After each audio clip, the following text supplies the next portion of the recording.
नमस्कार दोस्तों, आपका मेरी चैनल रीड क्लासेस विद सना में स्वागत है। और आज हम रिसर्च संबंधित पर्यावरण शिक्षण विधियाँ पढ़ेंगे।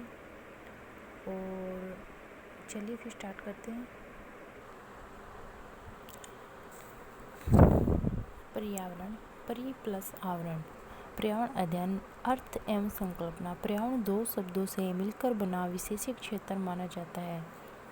परि प्लस आवरण अर्थात व्यक्ति की बाह्य और के समस्त परिवेश का अध्ययन करना। प्राथमिक स्तर पर पर्यावरण अध्ययन को कक्षा 3 से प्रारंभ किया जाता है तथा तब तक बालक की भाषा का विकास हो चुका होता है तथा वह अपनी चारों ओर दिखने वाली प्रत्येक वस्तु की अभिव्यक्ति कर सकता है तथा पढ़कर उसे समझ सकता है। अतः पर्यावरण विषय में गणित तथा भाषा विषयों की भांति कोई आधारभूत दक्षताएं नहीं होती है तथा बालक विभिन्न सामाजिक, सांस्कृतिक, भौतिक तथा जैविक परिवेश से जुड़ी वस्तुओं का अध्ययन औपचारिक रूप से करने लगता है। इसलिए पर्यावरण विषय को निम्न दो क्षेत्रों से संबंधित ज्ञान की समग्रता माना जा सकता है। नंबर 1, सामाजिक परिवेश। इस अध्ययन क्षेत्र में बालक जिस समूह, परिवार या समाज में रहता है, दूसरे व्यक्तियों के संपर्क में आता है, शिक्षा ग्रहण करता है, उन सभी के पारस्परिक संबंध को समझना तथा उनमें संवेग की भूमिका का निर्धारण करना, परिस्थितियाँ, घटनाओं आदि को समझना ही सामाजिक अध्ययन क्षेत्र है। नंबर 2, प्राकृतिक परिवेश। समस्त भौगोलिक स्थितियाँ, जलवायु, मिट्टी, नदियाँ, पर्वत, समस्त वनस्पतियाँ, समस्त प्रकार के जीव जंतु आदि का अध्ययन प्राकृतिक परिवेश के अंतर्गत आता है। अतः पर्यावरण अध्ययन को सामाजिक एवं प्राकृतिक परिवेश का मिश्रित अध्ययन कहा जा सकता है। सामाजिक प्लस प्राकृतिक पर्यावरण अध्ययन, इसमें है प्राकृतिक, भौतिकी, जैविक, धार्मिक, ऐतिहासिक, राजनीतिक, पारस्परिक संबंध, सांस्कृतिक, सामाजिक और इससे रिलेटेड है महत्वपूर्ण परिभाषाएं हैं, तो देखते हैं। द यूनिवर्सल एनसाइक्लोपीडिया के अनुसार पर्यावरण उन सभी दशाओं, प्रणालियों तथा प्रभावों का योग है जो जीवों एवं उनकी प्रजातियों के विकास, जीवन तथा मृत्यु को प्रभावित करता है। और सवाल के अनुसार है, पर्यावरण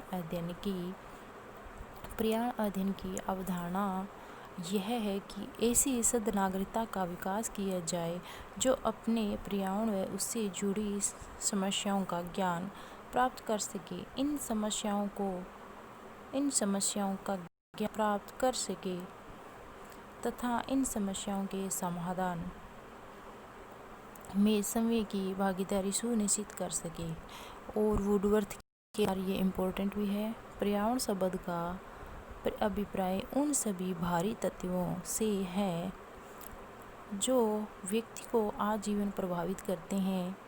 नंबर 3, डगलस तथा हॉलैंड के अनुसार पर्यावरण उन सभी भारी शक्तियों एवं प्रभावों का वर्णन करता है जो प्राणी को उसके जीवन, स्वभाव, व्यवहार, विकास तथा परिपक्वता से संबंधित होते हैं।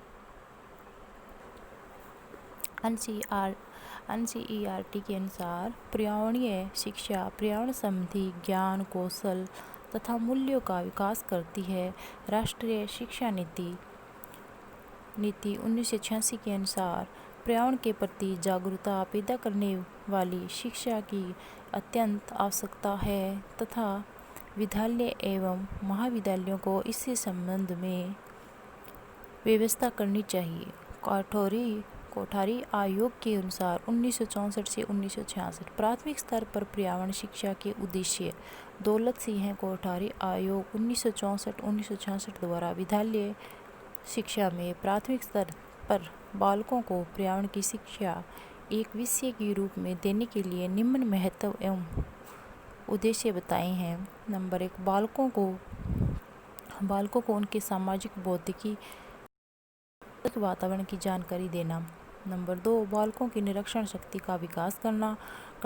नंबर 3, कक्षा 1 तथा 2 में शैक्षिकता स्वच्छता एवं स्वास्थ्य परक रुचियों का विकास करना। नंबर 4, कक्षा 3 तथा 4 में व्यक्ति आरोग्य संबंधी विषय वस्तु को जानना। नंबर 5, कक्षा 5 में रोमन वर्णमाला तथा अभिव्यक्ति के अन्य माध्यमों द्वारा रासायनिक संकेतों व सूत्रों को समझना, भौतिक वस्तु को निरूपित करना आदि। नंबर 6, बालकों के भौतिक तथा जैविक वातावरण में तथ्यों, प्रत्ययों, सिद्धांतों। तो दोस्तों, आज हमने पर्यावरण शिक्षण विधियों से रिलेटेड नोट्स पढ़े हैं और पर्यावरण क्या है और इसका विकास कैसे होता है और इससे रिलेटेड है डेफिनेशन है वो भी हमने पढ़ ली है।